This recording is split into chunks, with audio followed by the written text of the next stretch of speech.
The boy's breathing was shallow. Each gasp was a battle, each second borrowed, and yet no one moved. The doctors stood there, frozen, indifferent. The white coats in the room had power, but they looked away. His mother begged, her voice cracked in desperation, her hands trembling, clutching her son. Please, please save him.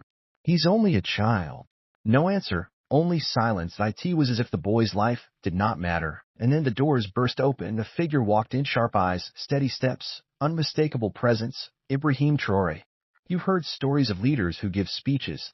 You heard politicians who promise. But what happens when one refuses to watch a child die? This isn't a fairy tale. This isn't fantasy.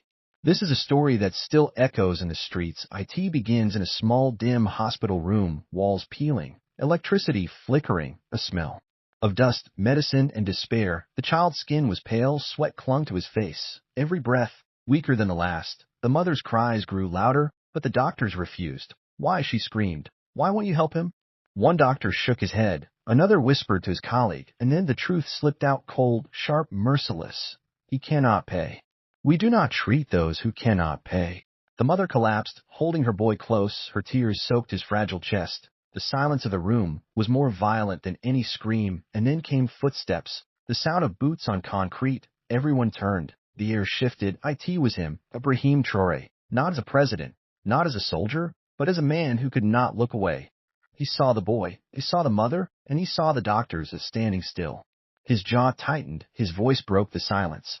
Is this what we have become? The doctors exchanged nervous glances. Some tried to explain, some lowered their heads, but Ibrahim cut through their excuses. A child is dying in front of you, he said, and you do nothing? One doctor finally spoke, his tone sharp, defensive. Sir, this hospital has rules. No payment. No treatment. That's the law. Ibrahim's eyes burned. The law, he echoed. What law allows a child to die because his mother is poor? The doctor stepped back.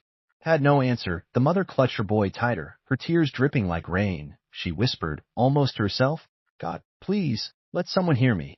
And someone did. Ibrahim knelt down. He pressed his hand to the child's forehead. The boy's skin was hot, his pulse weak. Ibrahim looked at the mother, her eyes pleading, broken, his chest tightened. This boy will not die today, he said. The room fell silent. The doctors shifted uncomfortably. Point one whispered, we can't risk it. If we break the rule, we lose everything. Ibrahim stood, his shadow filled the room. You've already lost everything, he said, the moment you chose rules over humanity.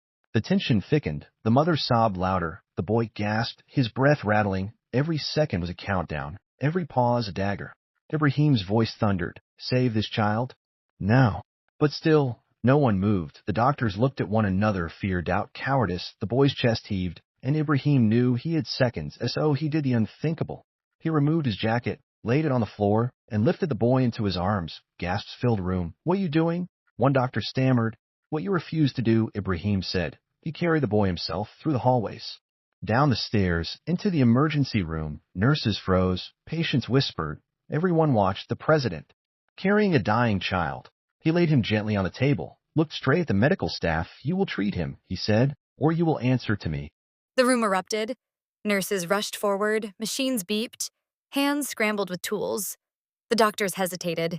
Fear still gripped them, but Ibrahim's gaze left no room for doubt. You swore an oath, he reminded them. Do it, now. The child's breathing faltered. His small body shook. Every sound pierced the air. The mother fell to her knees, her hands clasped, praying, her voice trembling. Please, save him. Please. Ibrahim stood like stone, watching, waiting. The doctors finally moved, IV lines inserted, oxygen mask lowered, medicine injected. The machines came alive. The boy's heart raced, faster, then slower, then steady. Everyone froze, watching the monitor. Beep, beep, beep. The boy was alive. His chest rose with deeper breaths. Color returned to his face. The mother gasped, covering her mouth. Tears poured down her cheeks. She whispered to Ibrahim, You saved my son. But Ibrahim shook his head. No, he said. Humanity saved him. We just remembered what it means. The doctors lowered their heads, shame heavy on their shoulders. One muttered, We forgot why we became doctors. Ibrahim's voice was firm. Then remember, from this day forward, or leave this place. The room was silent, but something had shifted. A seed had been planted. The boy slept peacefully, his breathing calm. The mother held his hand, whispering prayers of gratitude. Words spread like fire. The president who carried a child. The man who refused to let poverty decide life or death. Crowds gathered outside the hospital. Chants rose, songs echoed. Not for politics, not for power, but for hope. Inside, Ibrahim stood quietly, looking at the child, his thoughts heavy. He knew this was more than one boy. It was a mirror, a reflection of a nation, a test of its soul, and the people had seen it. The mother approached him, her eyes red, her voice soft.